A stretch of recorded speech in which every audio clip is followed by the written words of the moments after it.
హైదరాబాద్ కూకట్పల్లి నియోజకవర్గంలో కార్యకర్తల మీటింగ్లో కేటీఆర్ హాట్ కామెంట్స్ చేశారు. హైదరాబాద్లో ఒక్క ఇందిరమ్మ ఇల్లు కట్టినట్టు చూపిస్తే శాశ్వతంగా రాజకీయాల నుంచి తప్పుకుంటానని కీలక వ్యాఖ్యలు చేశారు. దేశం మొత్తం కాంగ్రెస్ దరిద్రాన్ని వదిలించుకుందని మనం కూడా వదిలించుకోవాలని పిలుపునిచ్చారు.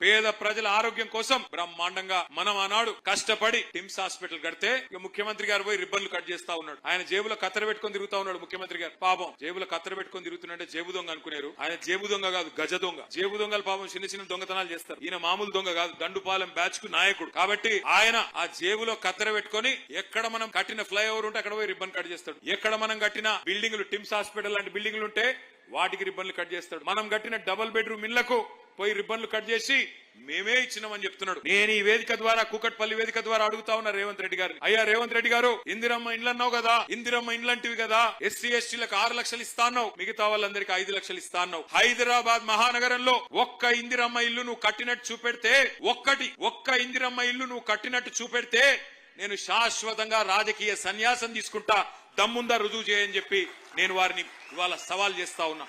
ఒక్క ఇల్లు హైదరాబాద్ మహానగరంలో ఒక్క ఇల్లు ఎక్కడన్నా కట్టినావా, దమ్ముంటే చూపెట్టు. ఉన్న ఇల్లు కూలగొట్టడం తప్ప కొత్త ఇల్లు కట్టే తెలివి లేదు. కానీ చెప్పుకుంటాడు నేను గుంపు మేస్త్రిని అని. గుంపు మేస్త్రి అంటే కడతాడా కూలగొడతాడా అమ్మ నాకు తెలియక అడుగుతా. గుంపు మేస్త్రి అంటే కట్టాలా.